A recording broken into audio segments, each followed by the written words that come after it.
사무엘하 14장 22에서 33절 말씀입니다.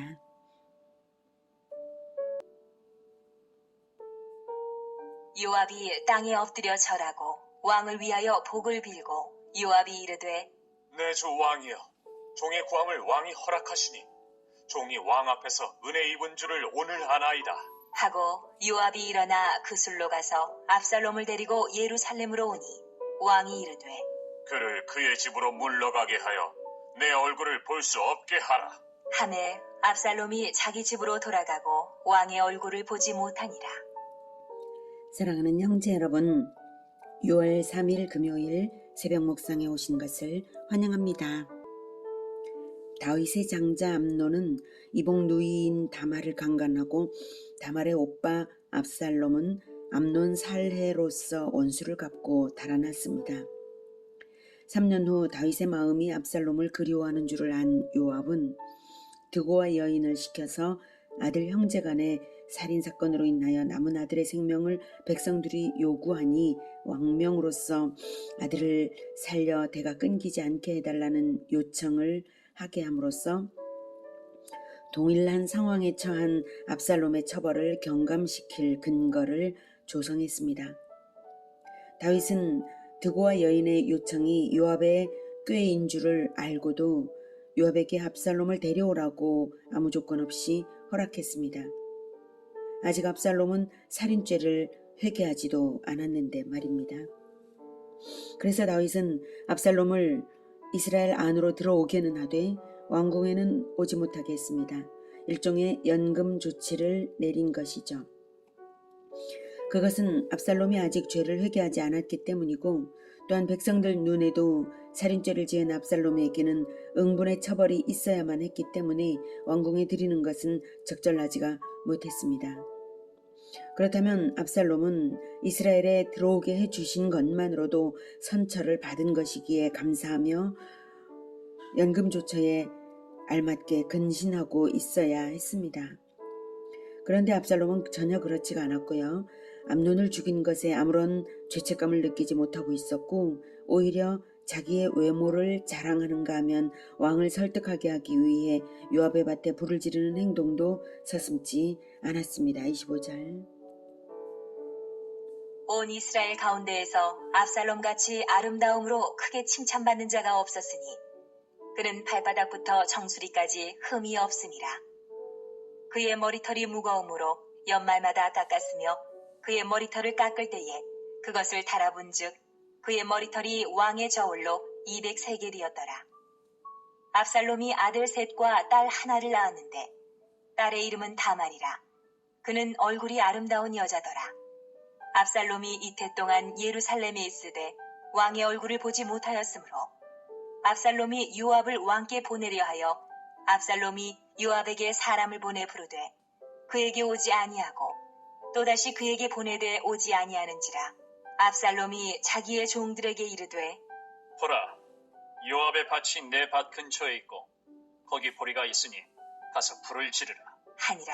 압살롬의 종들이 그 밭에 불을 질렀더니 요압이 일어나 압살롬의 집으로 가서 그에게 이르되 어찌하여 네 종들이 내 밭에 불을 질렀느냐? 하니 압살롬이 요압에게 대답하되 내가 일찍이 사람을 내게 보내 너를 이리로 오라고 청한 것은 내가 너를 왕께 보내 아뢰게 하기를 어찌하여 내가 그술에서 돌아오게 되었나이까? 이때까지 거기에 있는 것이 내게 나으리이다 하려 함이로라. 이제는 내가 나로 하여금 왕의 얼굴을 볼 수 있게 하라. 내가 만일 죄가 있으면 왕이 나를 죽이시는 것이 옳으니라 하는지라.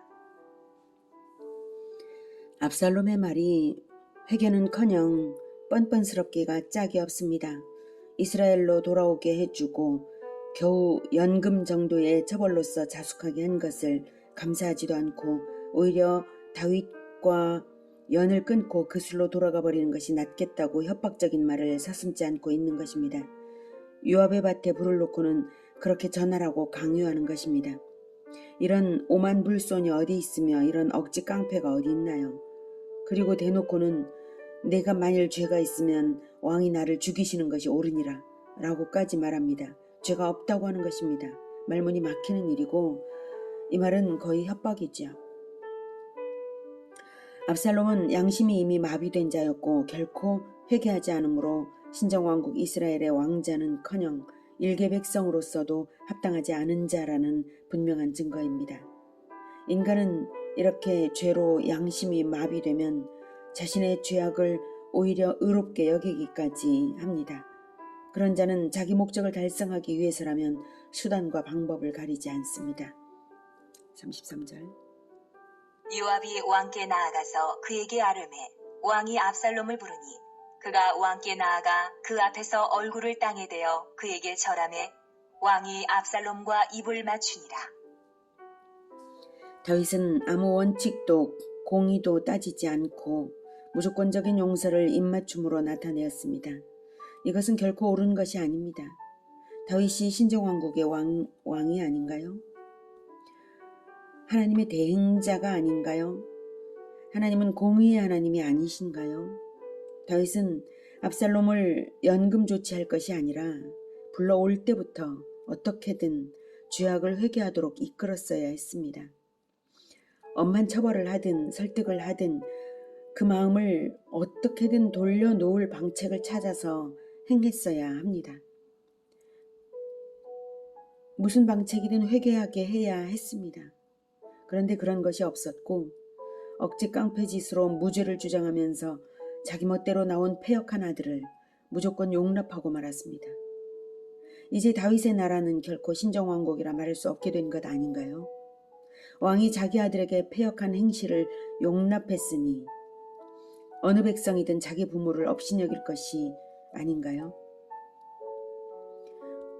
우리 예수님은 하늘 보좌를 버리고 죄인들을 회개시키려고 찾아오셔서 하나님의 공의 앞에 자기 생명을 죄인 대신 내놓으셨습니다.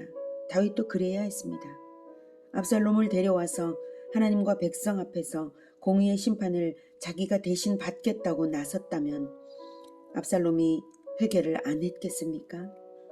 안 할 수가 있었겠습니까? 자기 외모를 백성들에게 자랑질이나 하면서 다닐 수 있었겠습니까?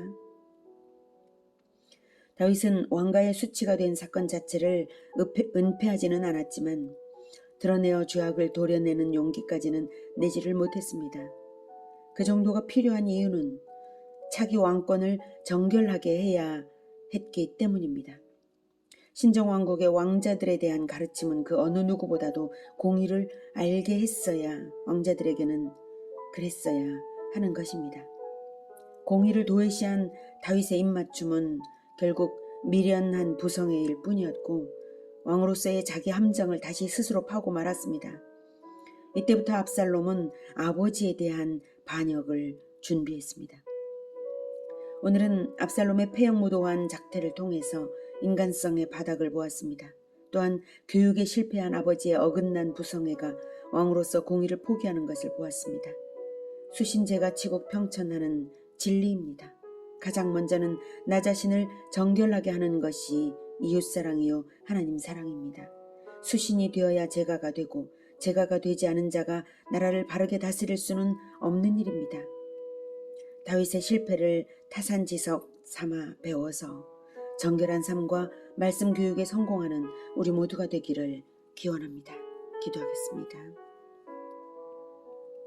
하나님, 다윗이 요압에게 우리아를 죽이도록 한 때부터 다윗이 크게 마귀에게 약점을 잡혀서 오래도록 시험당하고 있는 것을 보고 있습니다. 하나님, 우리가 정결한 삶으로서 다윗과 같이 마귀에게 붙잡히지 않도록 시험당하지 않도록 주님 도와주시옵소서. 우리가 정결하게 살겠습니다. 그리고 다스리는 자들로서 가정과 또 공동체를 다스리는 자들로서 가장 먼저는 자기 자신의 정결함과 또 자녀에 대한 교육, 이것에서 성공할 수 있도록 주님 도와주시옵소서. 그리고 하나님의 말씀을 가르쳐 진정으로 말씀을 기준으로 삼아 회개하는 자가 다 되도록 주님 도와주시옵소서. 회개케 하는 자가 되게 도와주시옵소서. 우리를 위하여서